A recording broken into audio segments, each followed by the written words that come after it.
खुदा ईश आदि नाम एक ही शक्ति के हैं।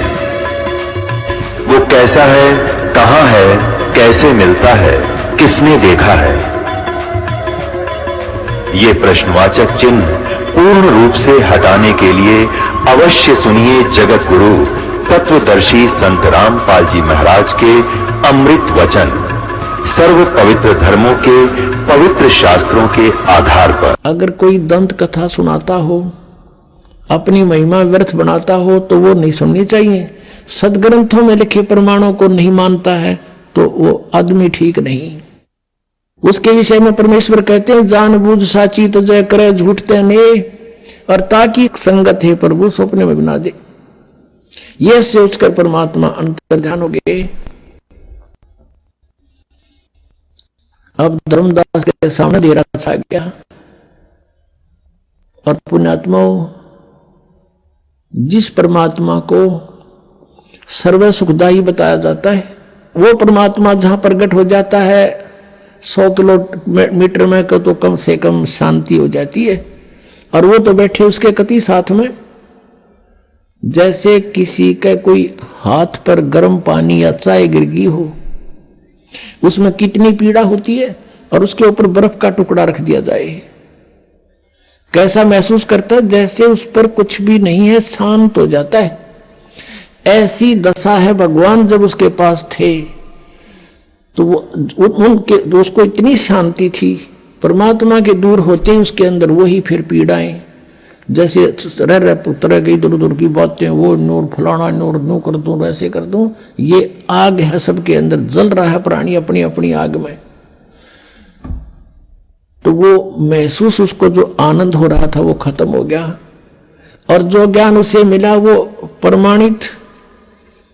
और फिर भी अपनी किस्मत को रो रहा कि मैं कैसा दुष्ट हूं, मैंने भगवान खो दिया। अब फिर रोने लग गया, अब त्याग दिया, वापस चल पड़ा अपने घर की तरफ। और क्या कहता है परमात्मा की वाणी में लिखा है, तावा रोवत धर्म नीनागर, कहां गए मेरे सुख के सागर। अधिक वियोग हुआ हमसे ती, जैसे निर्धन की लुटगी खेती। कल्प करे और मन में रोवे, दसों दिशा को वो मग जोवे। अब रो रहा है, अन्नो कहे भगवान बेग में लो करूं अपघाता, अब ना जीवो सुनो विधाता। अब धर्मदास जी ने देखे कि भगवान कहीं मेरे पीछे तो नहीं है, ऊपर तो आकाश में तो कहीं दिखाई नहीं दे रहे हैं। कहते हैं कल्प करे और मन में रोवे, दसों दिशा को वो मग जोवे। चारों तरफ देख रहा हूं, दसों दिशा को, ऊपर को नीचे को, और कहता बेग में लो कर हूं अपघाता, मैं ना जीवूं सुनो विधाता। हे परमात्मा जल्दी दर्शन दे दो, अब मैं जीऊंगा नहीं मैं आत्महत्या करूंगा। रोता हुआ घर पे आ गया। उसकी पत्नी ने सोचा भगत क्यों रो रहा है, क्या बात होगी इसको। अब बोल नहीं पा रहा, इतना बुरी तरह रो रहा। कहां से? मथुरा से रोने लगा था, बांधवगढ़ पहुंच गया एमपी में, 800 किलोमीटर।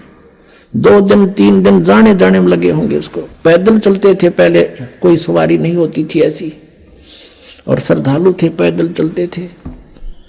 उसकी पत्नी का नाम आमनी देवी था, बड़ी धर्मात्मा थी, लेकिन कभी कभी वो भी भगत के साथ कुछ दान धर्म के बारे में कुछ कंजूसी करती थी। तो उसने सोचा कि भगत क्यों रो रहा है, वापस कैसे आ गया। इसका तो 1 महीने का टूर प्रोग्राम था, आ गए 7वें दिन।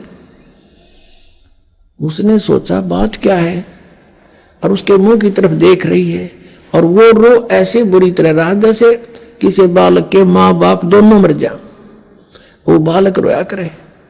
इतना बुरी तरह जमीन पर ऐसे मुंह के बल पड़ गिर के और बुरी तरह रो रहा है। उसने सोचा इसके क्या हो गया, इतना जल्दी कैसे आ गया। आमनी ने सोचा कि हो सकता है इसके किसी ने ठग ने पैसे लूट लिए हो, और मैं कंजूस हूं, कई बार इसको कह देती थी जब वो धर्म भंडारे करता था खुले हाथ में टोक दिया करती कि बच्चे के खाएंगे, घना दान ना करया करे।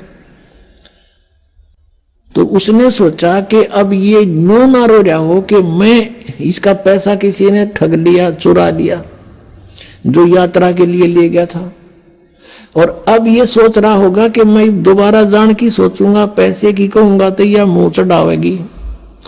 तो उसने सोचा कि जिस कारण से रो रहा हो। अब वो धीरे धीरे कहती है, सेठ जी क्यों रो रहे हो? किसी ने पैसे निकाल लिए होंगे ना, तुम्हारे तो भगवान ने बहुत दे रखा है, और कितने पैसे ले जाओ आप, और ले जाओ, आप पूरा करके आओ अपना कार्य। अब वो 1 घंटा 2 घंटा खूब रो लिया, धीरे धीरे सबकता हुआ, रोता रोता कहता कि आमनी, यदि मेरा यू धन खो गया होता, भौतिक धन कोई चुरा लेता, मैं नहीं रोता, फिर ले जाता, लेकिन मेरा वो धन गुम हो गया जो मुझे अब शायद मिला नहीं, और वो मिला नहीं, मैं जी नहीं सकता। आमनी ने पूछा कि ऐसा कौन सा धन था तेरा? अब ये बात सुनकर बैकग्राउंड कहानी की तरफ देखकर वो फिर बुरी तरह रोने लग गया। रोते रोते काफी देर के बाद जब उस थोड़ा सा स्वाभाविक सा हुआ, शांत हुआ, सारी कथा बताने लगा। जो परमात्मा ने ज्ञान सुनाया था, सारी ज्ञान सुनाया, और सृष्टि रचना सुनाई थी परमात्मा कबीर जी ने। अब इतना समय नहीं रहा आज के सत्संग में, नहीं वो भी सुनाता, कल सुनाएंगे। तो वो उसने सारी सुनाई, और सब अपने साथ घटना बताई कि ऐसे ऐसे मैंने रोटी बनाई, उसमें चींटियां जल गई थी, और वो चींटी सारी जीवित कर दी, मेरा पाप काट दिया। अब आमनी कहने लगी, इतना बढ़िया ज्ञान और खुद भगवान देने आ रहे थे, आप तो व्यापारी हो, आप तो बिजनेसमैन थे, यू सौदा चूक कैसे गए? अब धर्मदास कहता, जिंदगी में पहली बार मैं आ रहा हूं सौदे में, आज तक हार का मुंह नहीं देखा था, अब के मैं चूक गया अपना सौदा, और ये घाटा मुझे शायद इस जीवन में पूरा नहीं होगा, और मैं जी नहीं सकता। जो साधनाएं हम करते थे वो एक आने की नहीं, आगे का रास्ता कति नहीं, घोर अंधेरा हो गया मेरे सामने, जीऊं कैसे भगवती? आमनी कहने लगी, आपने तो गलती कर दी। ब्रह्मा विष्णु महेश गेला कुनसी अपनी रिश्तेदारी थी, और ये कुनसी अपने रोज मिला करते थे, हमने सुनी सुनाई बातों पर उन पर आश्रित थे, और इतना बढ़िया ज्ञान सारे प्रमाण आपको बताए गए, आपने चरण पकड़ने चाहिए थे। कहने लगा, इसी भूल को तो रो रहा हूं, जब कह भगवान आगे, अब क्या नहीं छोड़ूंगा चरण उनके। ऐसे बीत गया, 6 महीने बीत गए उनको। धर्मदास जी ना कुछ खावे, मुश्किल से 1 आध फुल्का रोज, मुश्किल से उसकी पत्नी कह सुन के खिलाओ उसको, और वो ना काम काज में रुचि, वो भक्ति करा करता हुआ कति वत करने की कोई ना थी। सुबह बैठ जा दरवाजे तो बाहर द्वार के ऊपर गेट पे है, वो देखे दूर ताई, जैसे बेलड़ी ने श्री राम की प्रतीक्षा की थी। अब जैसे उसको कहीं दूर से कोई आता दिखाई देता, चल पड़ता उसकी तरफ कि शायद महात्मा आगे। और एक बार पुण्यात्मा जिसकी चाह आपको हो जाती है, आम व्यक्ति भी वो शायद दिखने लग जाता है उसको, वहां तक जाता है कि ना ये तो को नहीं, वो नहीं है। फिर पता लगा किसी से कि एक महात्मा बैठा है जंगल में, गांव नगर के बहुत से लोग उसके पास जा रहे हैं दर्शनार्थ। भगत जी भी पहुंच गए, धर्मदास जी। अब देखा कि वो हो सकता है महात्मा वही हो सकते हैं, लेकिन इनका ज्ञान से परीक्षण होगा। धर्मदास जी ने प्रश्न किया उस साधु से परीक्षा करने के लिए, जब महाराज जी होंगे तो वो बात मैं प्रश्न करूंगा, टू दी पॉइंट जवाब देंगे। उसने प्रश्न किया, महाराज जी मैं कुछ प्रश्न करना चाहता हूं। धर्मदास ने कहा। वो साधु महात्मा बोला, करो बच्चा। कि ब्रह्मा विष्णु महेश के माता पिता कौन है? वो साधु कहता, अरे कैसी बात करता है, इनके कोई माता पिता नहीं, अदरो अमर सर्वेश्वर महेश्वर। और जान गए ये ठीक हो मन मन मैंने कही तो रॉन्ग नंबर।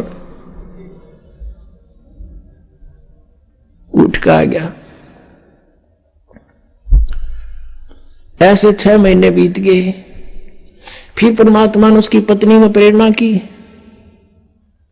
उसकी पत्नी ने कहा कि मार भगत, आपका तो वेट भी आधा रह गया, अरे ऐसे तो आप मर जाओगे। भगवान ने जब विछड़े आपसे कुछ तो कहा होगा भी, कैसे मिले वो?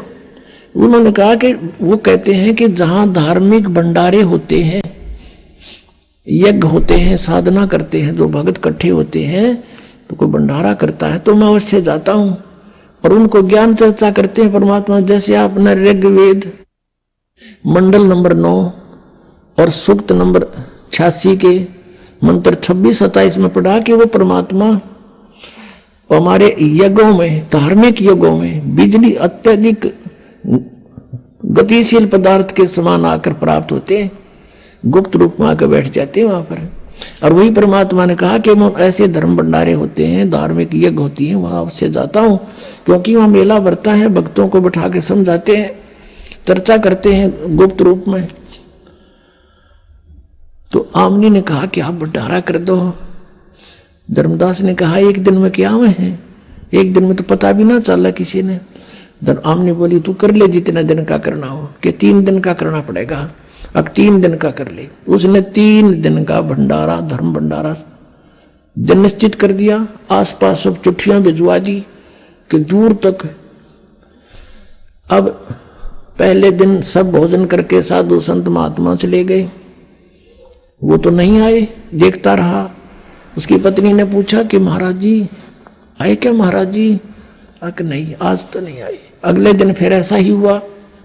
तीसरे दिन आफ्टरनून हो गया, भंडारा यानी भोजन चल रहा है, साधु संत खाकर जा रहे हैं। अब धर्मदास ने फाइनल फैसला कर लिया, क्योंकि वो तो आत्मा के पुकार सुनते हैं, कि यदि आज आप नहीं आए, कल आपका दास नहीं रहेगा संसार में। अब जिया नहीं जा मेरे थे, आज तक की आस ठीक, शायद आज आ जाएंगे। अंतर वो तो कहते हैं चिट्ठी पायल बाजे पैर, साहिब सुनता है सब लहर। अंतर्यामी सारी जानते हैं, उन्होंने देख लिया कि आज भगत मरेगा, अब नहीं जीवेगा, क्योंकि फाइनल फैसला था उसका कि ये भी भंडारा पूरा हुआ और मैं आत्मघात करा। तो फिर कहते हैं बेग मिलो करूं अपघाता, मैं ना जीऊं सुनो विधाता। उसी समय जब रहे ना 10-20 भगत 50-60 भोजन खा रहे थे महात्मा, ये उसे महात्मा जिसे बताए थे आप ताई। तो उसी समय एक कदम का पेड़ था, लगभग 200 फुट की दूरी पर, जहां भंडारा चल रहा था। वहां आकर उसी जिंदे वाले महात्मा के रूप में वहां पर बैठ गया आके। धर्मदास की वैसे वो देख तो रहा था ऐसे ऐसे पल पल में, जब नंग आ गई हक वो बैठे महाराज जी तय नंगे पैरा नो दौड़ के नो देखा जानते कति नो वो एक चरणा नो सीने लाग गए, न चपट गए, जो कर बालक अपने माता पिता के चिपक जाता है। अन्न देखे अन्न कहे भगवान इनका छोड़ के ना जाइयो, हे परमात्मा अब का जो कहोगे सारी सुनूंगा। तब परमेश्वर ने कहा धर्मदास इन पहले फारग कर नकलिया ने, फिर बतलावांगे आपस में। अगना जी इब के ना जाइए, अग नहीं बच्चा नहीं जाऊंगा, विश्वास कर मेरा। अब वो एक कदम एक बार दन्यू देखे, फिर उन डगाने थे वो फटाफट करके फारग। परमात्मा को कहा आपके दास की कुटिया आ जाओ यहाँ पर थोड़ी देर, अंदर बतलावांगे।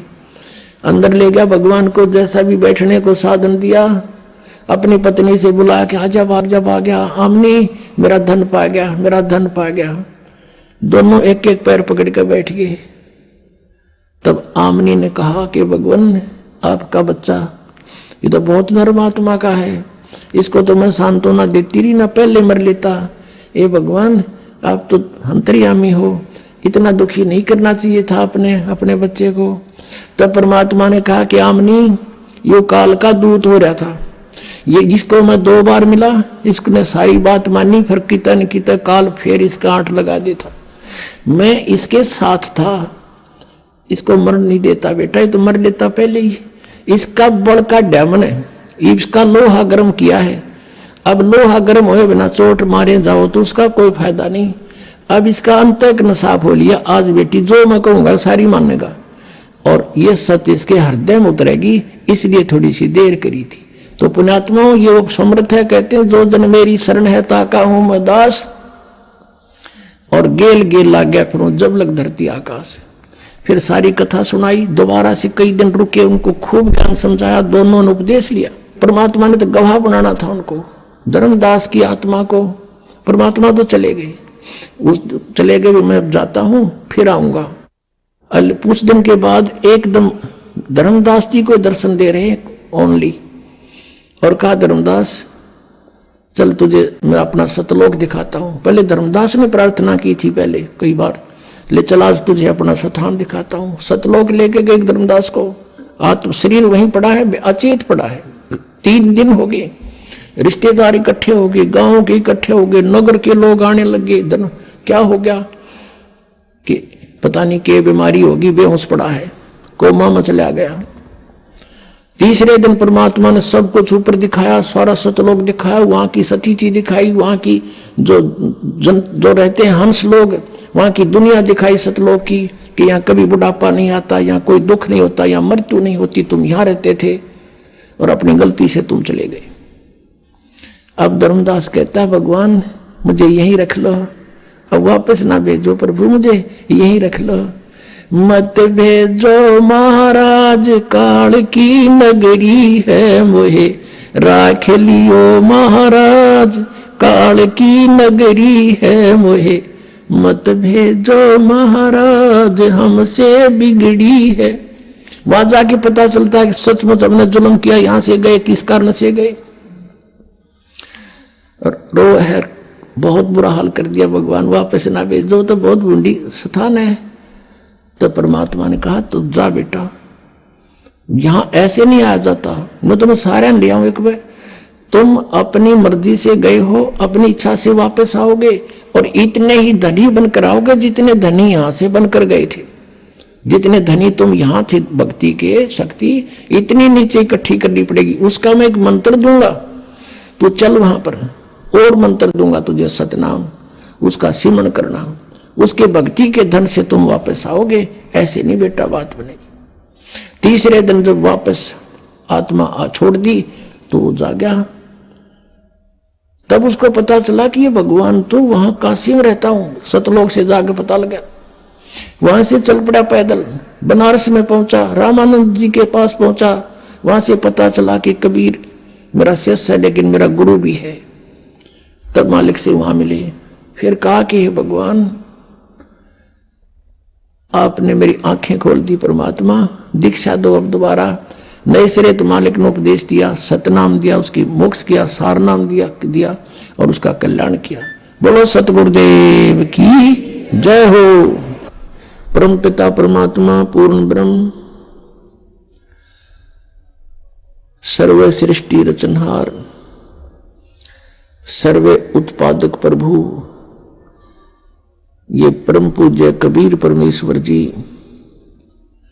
ये हम सभी आत्माओं के जनक हैं, यही हमारे मालिक हैं। हम अपनी गलती के कारण हम यहां काल के जाल में फंस गए, और हम ऐसे लोक में पहुंच गए हैं कि यहां जीव सुखी नहीं हो सकता, यहां सुख नाम की चीज नहीं। परमेश्वर पूर्ण ब्रह्म परम अक्षर ब्रह्म कबीर देव जी, कबीर साहिब जी जो बनारस में काशी में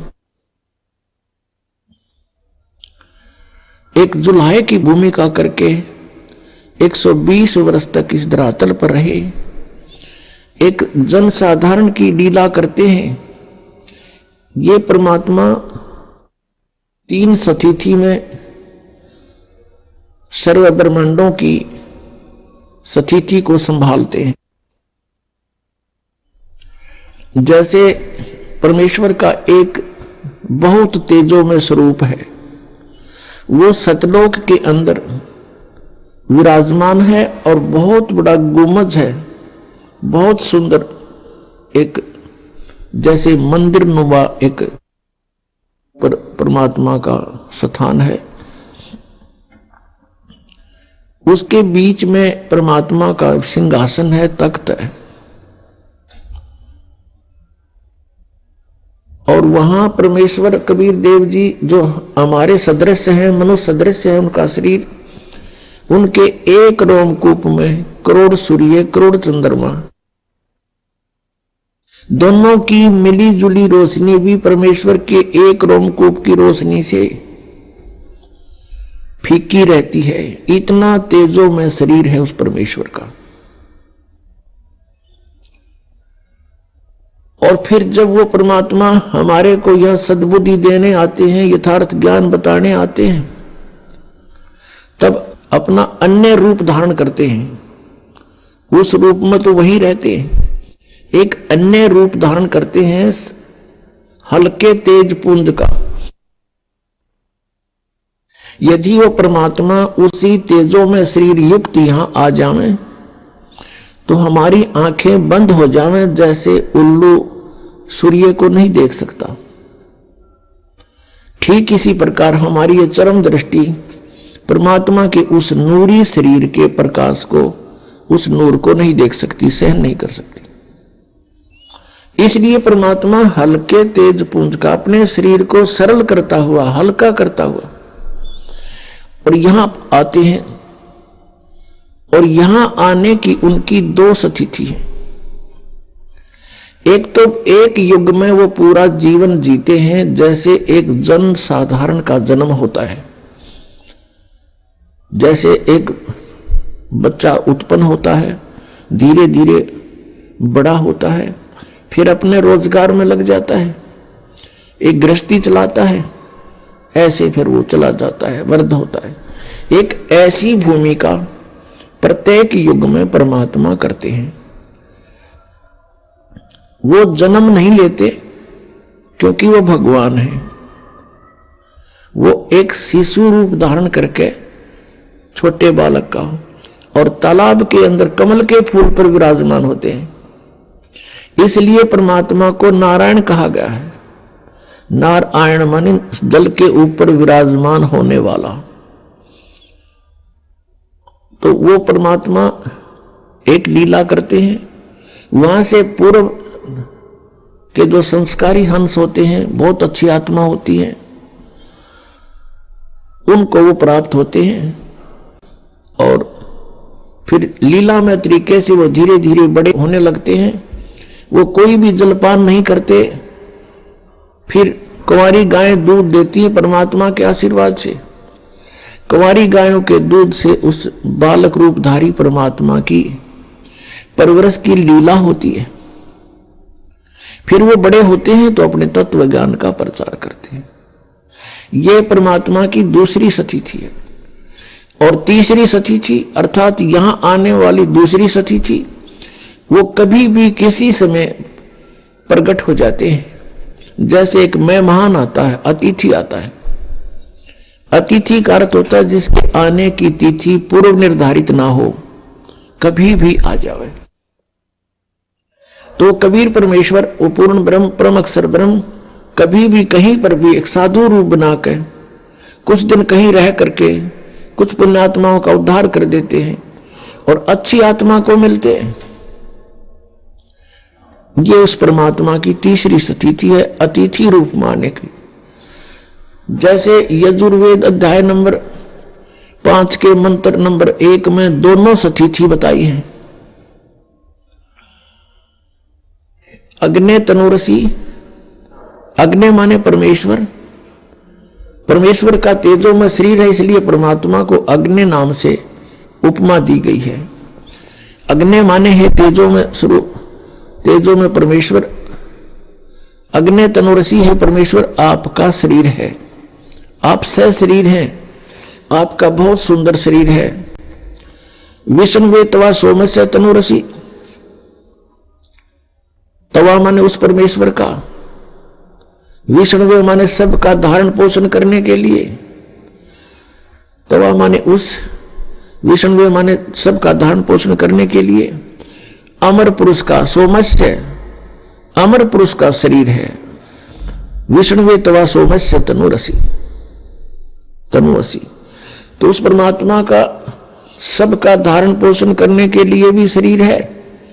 श्रीमद् भगवत गीता अध्याय नंबर 15 के श्लोक नंबर 1 से 4 में उल्टे लटके हुए संसार रूपी वृक्ष की स्थिति बताई है कि इस संसार को ऐसा जानो जैसे उल्टा लटका हुआ वृक्ष हो, जिसकी जड़ ऊपर न हो और तीनों शाखा रजगुण ब्रह्मा सदगुण विष्णु तम गुण शिव जी, ये शाखा नीचे को हो। और इस संसार रूपी वृक्ष के सभी विभागों को तत्वदर्शी संत ही बता सकता है। जो उसके सभी विभाग बताता है वो तत्वदर्शी संत है। उस तत्वदर्शी संत की प्राप्ति के उपरांत तत्व ज्ञान रूपी शस्त्र के द्वारा इस अज्ञान को काटकर, अर्थात इस तत्व ज्ञान को समझकर उसके पश्चात परमेश्वर के उस परम पद की खोज करनी चाहिए, जहां जाने के बाद साधक फिर लौटकर संसार में नहीं आते। गीता जी अध्याय नंबर 15 के श्लोक नंबर 16-17 में 3 पुरुष बताए हैं, 3 प्रभु, एक सर्व पुरुष, एक अक्षर पुरुष। सर्व पुरुष ये 21 ब्रह्मांड का स्वामी है, इसको ब्रह्म भी कहते हैं, सर्व ब्रह्म भी कहते हैं, सर्व पुरुष भी कहते हैं। अक्षर पुरुष ये 7 संघ ब्रह्मांड का मालिक है, लेकिन इन दोनों के शरीर नाशवान है। इनके अंतर्गत जितने प्राणी हैं सबके वो सभी नाशवान है। केवल जीव आत्मा किसी की नहीं मरती, वो तो कुत्ते गधे की भी नहीं मरती। इसलिए गीता जी अध्याय नंबर 15 के श्लोक नंबर 17 में तुरंत कहा है कि उत्तम पुरुष है तू अन्य, परमात्मा इति उदाहत है, यह लोग तरम आवेश विभर्ती अवैश्वर है। वो श्रेष्ठ परमात्मा तो कोई और ही है जिसको परमात्मा कहते हैं, और वही तीनों लोकों में प्रवेश करके सबका धारण पोषण करता है। वो है अवैश्वर, अविनाशी परमात्मा। तो तीनों लोकों में प्रवेश करके धारण पोषण कौन करता है? जैसे मूल से, जड़ से पूरे वृक्ष को आहार प्राप्त होता है, जड़ पूरे वृक्ष की पोषण करता है, पूरे वृक्ष का पोषण करता है जड़। अब जड़ रूपी भगवान वो परम दिव्य पुरुष है, परम अक्षर ब्रह्म है। तो कबीर देव है, ये वो कबीर देव है जो बनारस में काशी में आए थे और दानक की भूमिका किया करते थे। पुण्यात्माओं, हमारे सदग्रंथ जो हैं, जैसे पवित्र चारों वेद, पवित्र श्रीमद् भगवत गीता, पवित्र पुराण, इन सदग्रंथों को हम यथार्थ ज्ञान युक्त मान रहे हैं और हैं भी नो की नो। और जो इनके अंदर लिखा है वो सत्य है। तो हम परमात्मा को पहचानने के लिए अपने सदग्रंथों को आधार बनाएंगे। जिनको पवित्र हिंदू धर्म पहले से ही सत्य मानता है, उस पर पूर्ण रूप से आश्रित है, तो उन्हीं सदग्रंथों से हम भगवान पहचानेंगे। उनमें क्या लिखा है और कैसी महिमा है परमात्मा की, कैसी लीला करते हैं भगवान, तो फिर परमात्मा के पहचानने में हमें कोई भूल नहीं लगेगी। अभी तक हमें भूल लगी हुई थी। हमें कोई भी बता दे ऐसा है भगवान, हम मान लेते थे, ऐसा है भगवान, हम वो भी मान लेते थे। ब्रह्मा है भगवान, हम उसको भी मान लेते थे। विष्णु है भगवान, हम उसको भी मान लेते थे। शंकर है परम शक्ति, हम उसको भी मान लेते थे, क्योंकि हमें ज्ञान नहीं था। अब जैसे ये पंथ चल रहे हैं कुछ,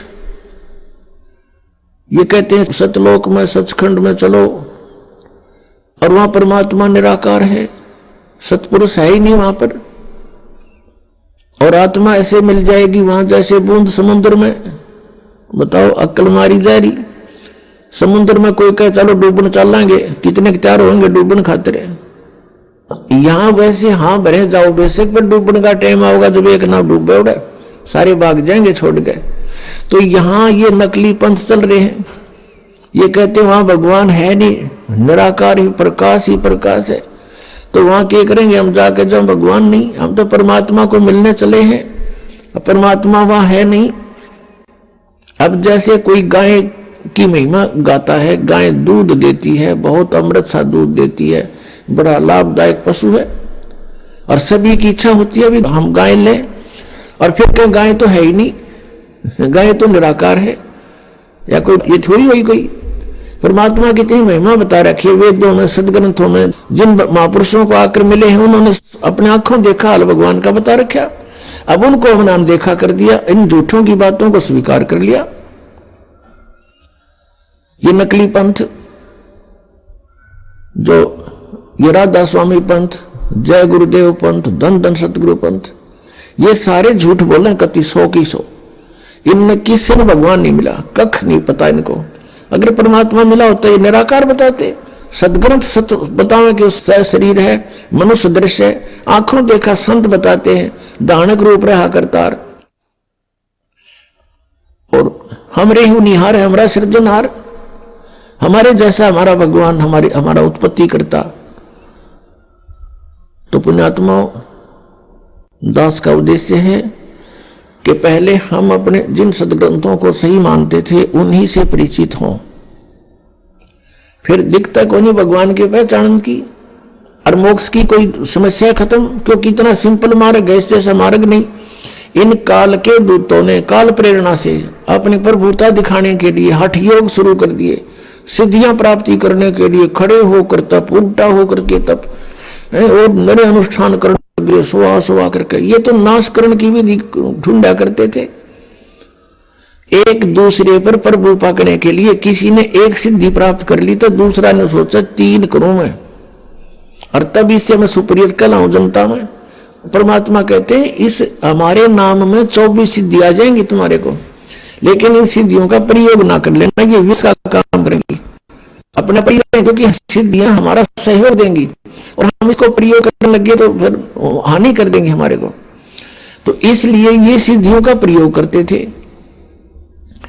जैसे एक सिद्धि सब सागर पीवे, एक अगस्त ऋषि थे, परमात्मा पाने के लिए घर त्याग कर जंगल में साधनाएं शुरू कर दी। अब इनकी बहुत लंबी चौड़ी कहानियां हैं। बचपन जंगल में निकल गया, 30-40 वर्ष का हो गया, फिर भ्रमण शुरू कर दी। यानी पहले बैटरी चार्ज करता था, 1 वर्ष में 6 महीने तपस्या साधना करता था, 6 महीने भ्रमण करता था गांव गांव नगर नगर में जाके। तो उसकी महिमा होगी। एक राजा की संतान नहीं थी, राजा ने उस पता लगा कि बड़े पहुंचे हुए महापुरुष हैं, जंगल में साधना करके आए हैं। तो राजा ने प्रार्थना करके अपने पास हफ्ते 10 दिन रखे, सेवा की। फिर प्रार्थना की कि हमारे संतान नहीं है। अगस्त ऋषि ने कहा ठीक है, हो जाएगी, संतान हो जाएगी।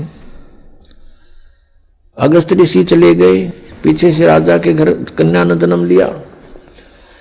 अब वो घूमता घूमता 12 वर्ष के बाद फिर उसी रेंज में आ गया। 6 महीने साधना करता था, 6 महीने ऐसे जंगल में गांव गांव नगर नगर में घूमता था। तो 12 वर्ष के बाद उसी साइड का नंबर आ गया। राजा को पता चला कि वो महापुरुष आ रहे हैं, अगस्त ऋषि। राजा ने अपने नगर की सीमा पर से लेकर वहां तक फूल बिछा दिए और खूब जय जयकार करवा दी, सब खड़े कर दिए नागरिक आओ भगत के लिए। और साथ में अपनी कन्या को साथ लेकर गए। 12 वर्ष की कन्या पहले बहुत अच्छी तगड़ी हो जाती थी। तो वहां जाकर के कहा कि भगवान आपकी दया से मुझे एक पुत्री प्राप्त हुई है, आपके आशीर्वाद से मैं आपका आभारी हूं। अगस्त ऋषि बड़ा खुश हुआ और प्रार्थना की कि महाराज हमारे यहां कुछ दिन रुको। पहले तो कह रहा था कि नहीं मैं 1 दिन से ज्यादा कहीं नहीं रुकता हूं। फिर उसने कहा, जाकर जब बताया कि ऐसे ऐसे आपकी कृपा से मैं पुत्री प्राप्त हुई, हम चाहते हैं आपकी कुछ सेवा करें और हमारा मन खुश होगा। तो उसने 2 दिन की हाँ भर ली और राजा ने अपनी कन्या की सेवा की करा दी। बेटा तो इनकी दी हुई है और सेवा करो महाराज की। अब धीरे धीरे वो महाराज जुड़ा 7 दिन डटया। फिर कहने लगा कि मैं तुझसे कुछ मांगना चाहता हूं। राजा से कहा अगस्त ऋषि ने, अब राजा ने कहा, जी हम क्या दे सकते हैं आपको, सब कुछ आपका ही है, मांगने की आवश्यकता नहीं, आप आदेश करो कि ये कन्या मुझे दे दो मेरी सेवा के लिए। अब राजा को पता था नाट गया तो पता नहीं कि बद्दुआ दे दे, कति नाश हो जाए मेरा। अपना छाती पर पत्थर धर के कि जो आपकी आ गया। अब लेकर लड़की ने जाता रहा, कर ले साधना इनकी। फिर उसको क्या हुआ, तपस्याएं करके उसने एक सिद्धि प्राप्त कर लिया। जीवन सारे जीवन में एक सिद्धि सब सागर पीवे, एक सिद्धि जो बोजुग जीवे, एक सिद्धि जल पैर न लाई, एक सिद्धि आकाश से उड़ जाई। अपने आत्माओं, अगस्त ऋषि ने 7 समुद्रों को एक ही घूंट में पी लिया।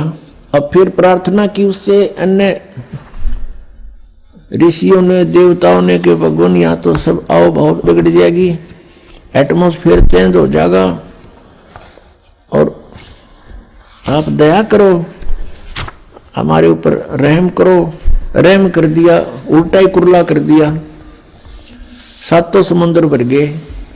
अपने आत्माओं, आज हम अध्यात्म ज्ञानहीन हो लिए कति। इन नकली ऋषि संतों महंतों के कारण इन कहेगा पता नहीं, हमें नास्तिक का दूसरा रूप बना दिया कि भगवान ऐसा नहीं कर सकता, ये सब झूठ बोलने की बातें हैं। नहीं, अध्यात्म के अंदर बहुत बड़ी प्रबल शक्ति है, ऐसा बिल्कुल संभव है। लेकिन ये हमने चाहिए नहीं थी, इनकी आवश्यकता नहीं थी, अज्ञानता के कारण ये किया। क्या कहते हैं परमात्मा, कहते हैं कि डंब कर डूंगर चढ़े, लोग दिखावा करते हैं। ये तपस्या करने वाले ऊंचे से स्थान पर बैठेंगे जहां से दूर तो दिखे सबने महात्मा, वो बैठा और फिर आंख मीच कर बैठा रहा, फिर उसकी सेवा शुरू हो जा, लोग आन जान लग जा, उसकी महिमा हो जाए, वो महिमा की भूख है। परमात्मा कहते हैं कि डंब करें डूंगर चढ़े, डूंगर माने ऊंचे टीले पे, पहाड़ पे, पहाड़ पे, अंतर झीनी झूल, जग जाने बंदगी करेंगे वो सूल बबूल। आम जनता ने सोचा बड़ा महात्मा भाई कमाल कर रहा, घर छोड़ कर देख परमात्मा के लिए कितना संघर्ष कर रहा है। तो कहते हैं ये तो वो है सूल बबूल, यू तक काटे वो अपने आने वाले जीवन में, इसकी साधना ठीक नहीं। अब एक 2 भक्त थे, घर से चल पड़े परमात्मा पाने के लिए। उनको एक महात्मा मिल गए जिसका बहुत बोलबाला था, बड़े सिद्ध पुरुष कहां थे। दोनों ने वहां दीक्षा ले ली, घर त्याग कर चले गए, सन्यासी हो गए। कई वर्ष तक वो महात्मा के साथ रहे, गुरुजी के साथ आश्रम में। अब गुरुजी की मृत्यु के बाद वो दोनों निकल गए वहां से और अलग अलग दिशा में सिद्धि प्राप्ति के लिए चल पड़े, क्योंकि वो सिद्धि ही सिखाता था। जो उनमें से एक था उसको परमेश्वर कबीर देव जी का सत्संग मिल गया। जैसे आप जी को भी बताया कि परमात्मा 3 स्थिति में अपने संसार के सभी कार्यों को संभालते हैं। एक में तो पूर्ण रूप ऊपर बैठे हैं, सब ब्रह्मांडों का कंट्रोल करते हैं। अन्य रूप जैसे प्रत्येक युग में एक जीवन ऐसा करके जाते हैं, बच्चे के रूप में प्रकट होते हैं, जन्म नहीं लेते, वो सह शरीर आते हैं, सह शरीर चले जाते हैं। 120 वर्ष रहे थे कलयुग में और सब अपना ज्ञान प्रचार करके अपनी अमृत वाणी लिपिबद्ध करवा के अपना ज्ञान सारा सुख संवेद दे करके चले गए थे, सह शरीर गए थे। और दूसरी स्थिति वो कहीं भी आकर प्रकट हो जाते हैं, जैसे आदरणीय धर्मदास साहिब जी को मिले, आदरणीय नानक साहिब जी को बेई नदी पर मिले थे, अन्य को दिखाई दे नहीं रहे थे, ओनली नानक साहिब जी को दिखाई दे रहे थे। और जो ही नानक साहिब जी ने बेई नदी में डुबकी लगाई स्नान करने के लिए, वहीं से उनको अंतर्ध्यान कर लिया। जनता ने सोचा डूब गए, सब जाल जूट डाले, इधर दूर तक खोज की, कुछ नहीं मिला। सतलोक में ले गए, फिर वापस छोड़े, तीसरे दिन वहीं खड़े मिले। तो ऐसे परमात्मा इन पुण्यात्माओं को मिलते हैं। फिर वो अपने ऐसे आकर के वो परमात्मा कुछ लीला करते हैं इसी प्रकार वो कहीं प्रकट होकर के कुछ दिन कुछ क्षेत्र में रह जाते हैं, कोई उनका गांव नाम पूछते हैं तो वो गोल मोल कर जाते हैं, संतों के गांव नहीं पूछा करते, तो जनता भी नहीं ज्यादा खोजबीन करा करती, ना कोई मीडिया ऐसे कोई साधन थे जैसे आजकल टेलीफोन है, नाम बता दे जब गांव वहां पूछ ले करके अब यहाँ का कोई आदमी है, तो उस समय ऐसा नहीं था। तो परमात्मा ऐसे रहते हैं, किसी क्षेत्र में कुछ दिन रह गए फिर अचानक चले गए, साधु रहते थे अचानक चले गए वापस नहीं आए, ये वो परमात्मा की लीला थी।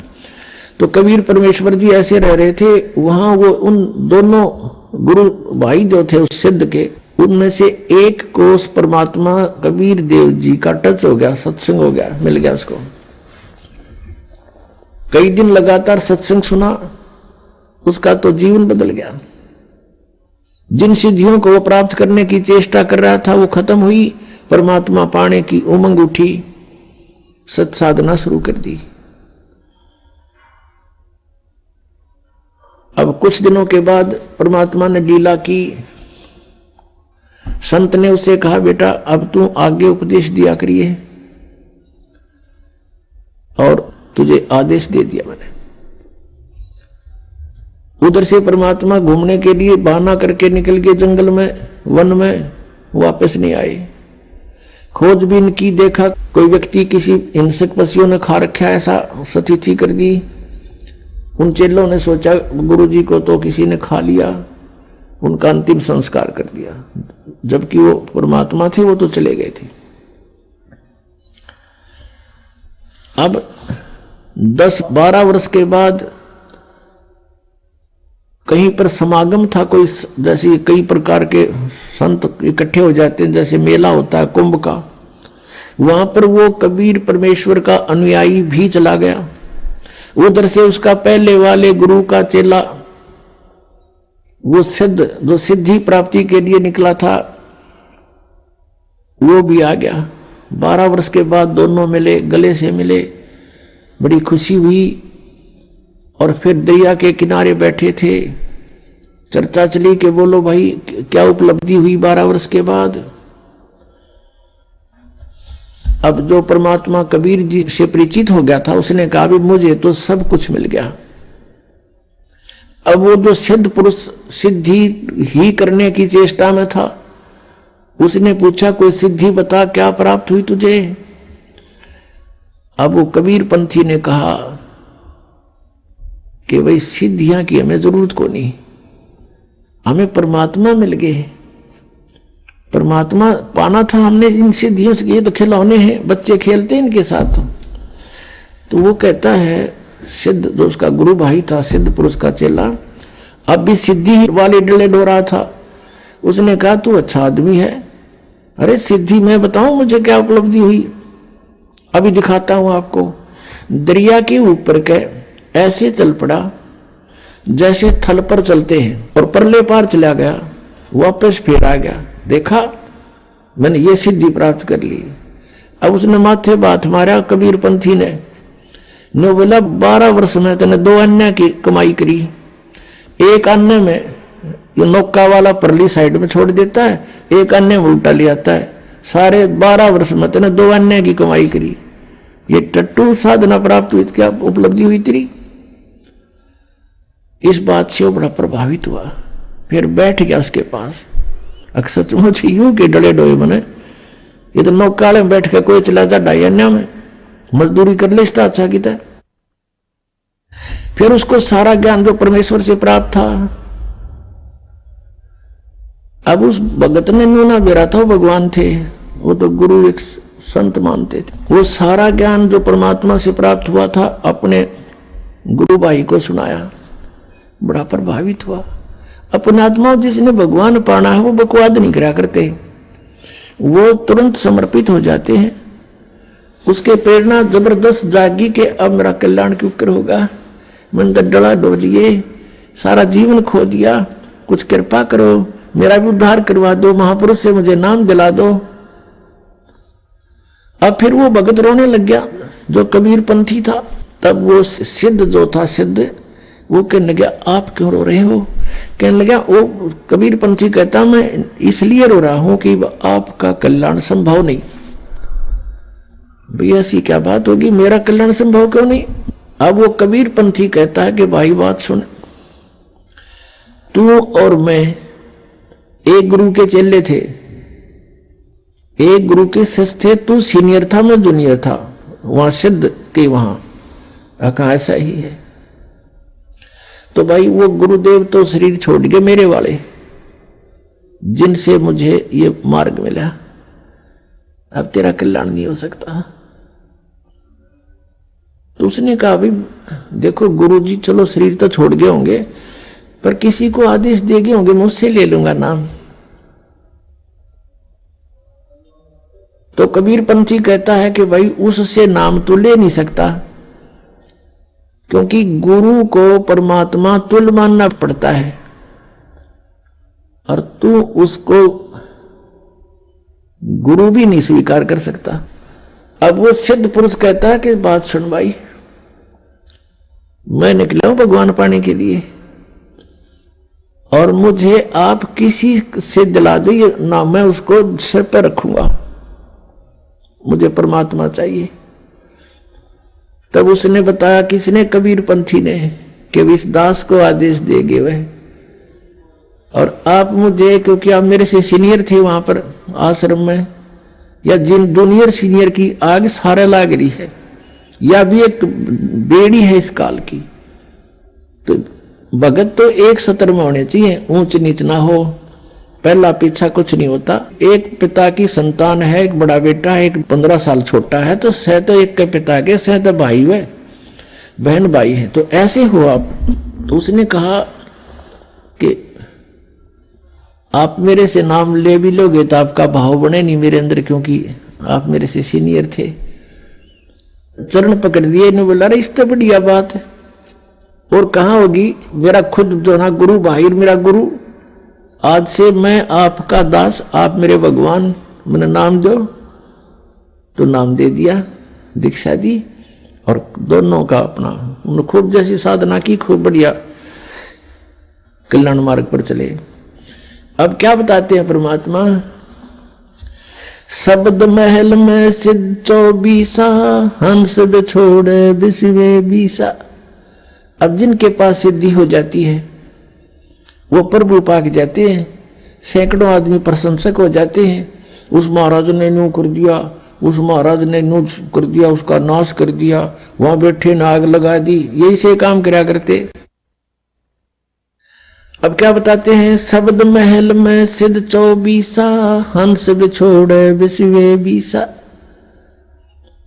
अब प्रभु पाक गया, लाखों लोग, हजारों लोग प्रशंसक हो गए, वो फिर भगवान बन जाता है।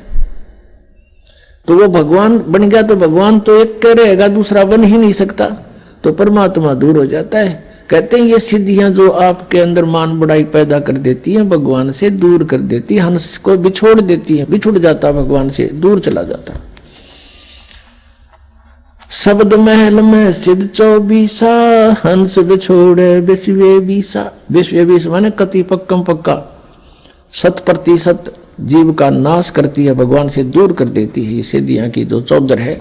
एक सिद्धि सुर देव मिलावे, एक सिद्धि मन व्यक्ति बतावे, एक सिद्धि हो पौन स्वरूपी, एक सिद्धि हो वे अनुरूपी, एक सिद्धि निस्वा सर जागे, एक सिद्धि सेवक हो आगे, एक सिद्धि सुरगापुर धावे, एक सिद्धि सब घट छावे, एक सिद्धि सब सागर पीवे, एक सिद्धि जो बहुजुग जीवे, एक सिद्धि जो उड़े आकाशा, एक सिद्धि परलोक के बासा, एक सिद्धि कष्ट तन जारा, एक सिद्धि तन हंस निहारा, एक सिद्धि जल डूब न ला जाई, एक सिद्धि जल पैर न लाई, एक सिद्धि बहु चोले धारे, एक सिद्धि नीतत विचार, एक सिद्धि पांचों तत् नीरम, एक सिद्धि हो बजर शरीरम, एक सिद्धि पीवे नहीं खाई, एक सिद्धि जो गुप्त छुपाई, एक सिद्धि ब्रह्मांड चलावे, एक सिद्धि सब नाद मिलावे, एकता खेल खिलारी खेले, सो हम हंसा प्रगट बेले, 24 को ना मन चावे, सो हंसा शब्द अतीत कहावे, प्रसिद्धि पूर्ण पटरानी, सतलोक की कहूं निशानी, सतलोक सुख सागर पाया, सतगुरु भेद कबीर लखाया, परमहंस देखो परवाना, जन कहता दास गरीब दीवाना। अब क्या बताया है कि एक सीधी मन वृत्ति बतावे कि मन के अंदर आपने के सोच रखा है। तो हम कहते हैं ये सिद्धियां हमें इनकी आवश्यकता नहीं। एक सिद्धि निस्वासर जागे, एक सिद्धि सेवक हो आगे, एक सिद्धि दिन रात जागने की प्राप्त हो जाती है।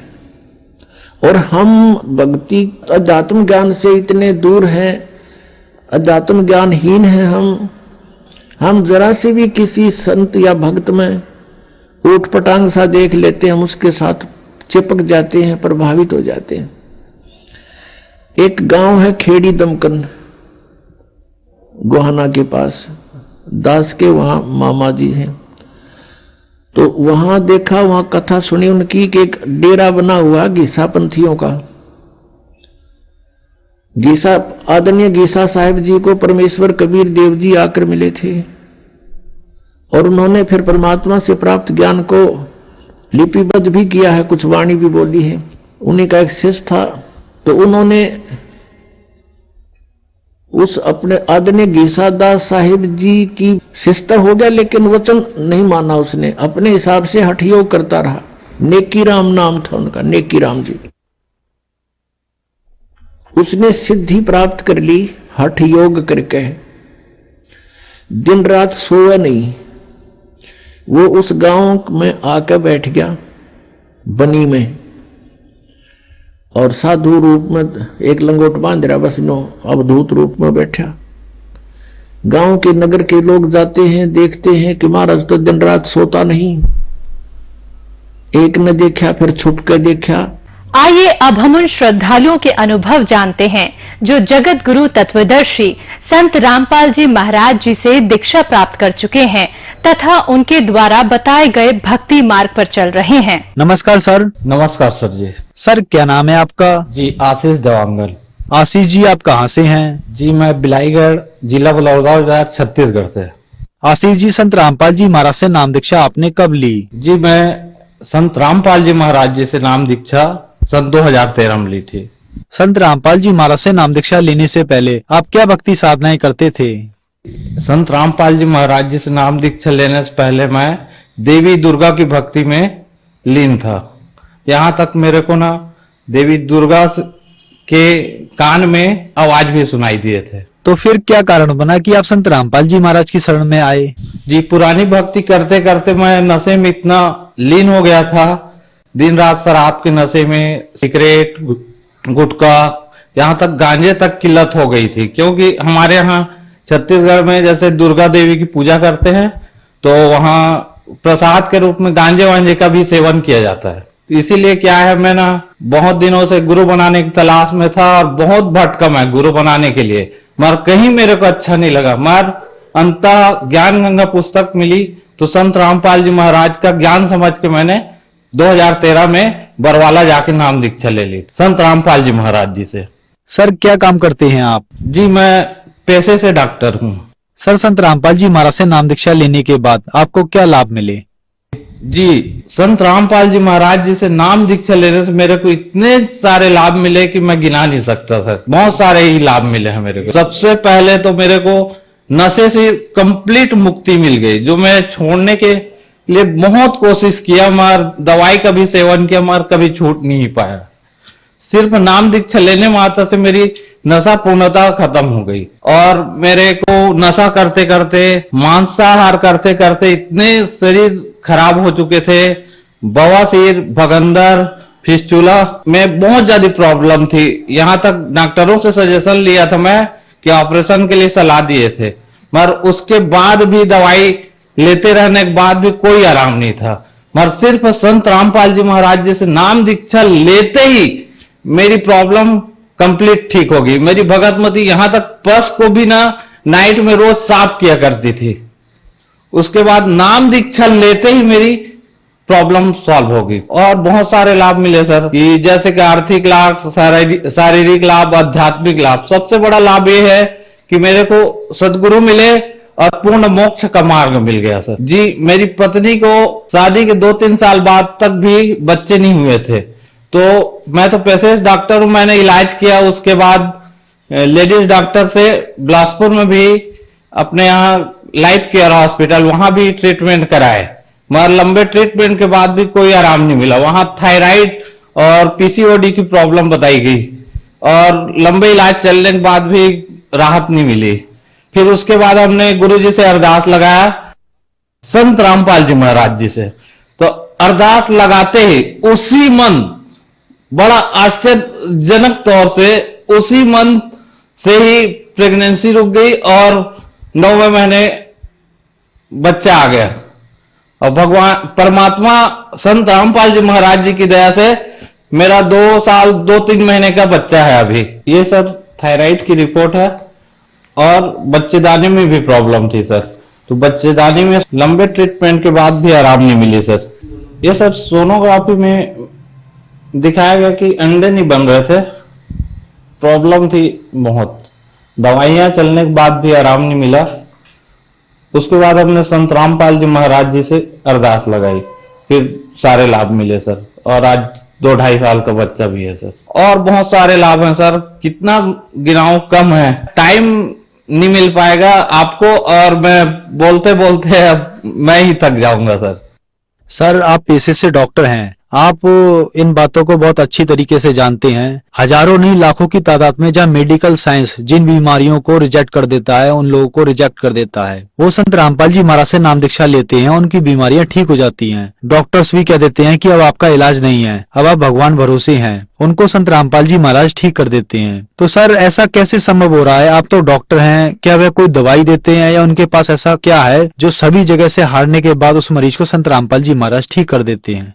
सर, ये ऐसा है कि ये ट्रू स्पिरिचुअल नॉलेज है, और ये गुरु जी जो है संत रामपाल जी महाराज सारे वेद, पुराण, कुरान, बाइबल, सारे सदग्रंथों से प्रमाण से बताते हैं कि परमात्मा कौन है और किस प्रकार से भक्ति करने से हमको लाभ मिलेंगे। उसी आधार पे सारे लाभ होते हैं सर। अभी तक लाखों अनुयायियों ने सदभक्ति करके लाभ ले लिया है सर। सर, संत रामपाल जी महाराज से नाम दीक्षा लेने के बाद आपको बहुत सारे लाभ प्राप्त हुए। सर, आप एक डॉक्टर हैं, डॉक्टर होने के नाते जो दर्शक आज आपको देख रहे हैं और वो बीमारियों से ग्रस्त हैं, उनके लिए आप क्या कहना चाहेंगे? जी बिल्कुल सर, संत रामपाल जी महाराज जी से नाम दीक्षा लेने मात्र से और नियमानुसार भक्ति करने से लाइलाज से लाइलाज बीमारी, कैंसर, ब्लड कैंसर, एड्स तक बीमारी, चाहे कोई भी लाइलाज बीमारी हो, सब ठीक हो सकते हैं सर। सर, संत रामपाल जी महाराज से नाम दीक्षा कैसे ली जा सकती है? संत रामपाल जी महाराज जी से नाम दीक्षा लेने के लिए आज 13+ इंटरनेशनल चैनलों पे सत्संग आते हैं, उसके नीचे पीली पट्टी आती है और वहां आश्रम के नंबर आते हैं, उसमें कांटेक्ट करके नाम दीक्षा लिया जा सकता है सर संत रामपाल जी महाराज जी से। यहां तक कि यूट्यूब है और बहुत सारे हमारे सोशल मीडिया नेटवर्क से भी सर्च करके नाम दीक्षा लेने का ऑप्शन अपने पास मिल जाता है सर। धन्यवाद सर। Okay sir.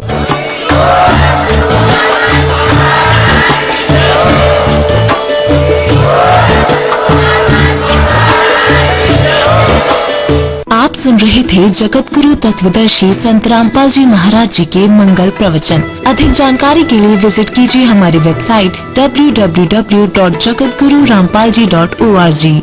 संत रामपाल जी महाराज जी के शुभ आशीर्वाद से पूरे विश्व भर में 500 से भी ज्यादा नाम दीक्षा केंद्र हैं, जिन पर संत रामपाल जी महाराज जी द्वारा ऑनलाइन निःशुल्क नाम दीक्षा दी जा रही है।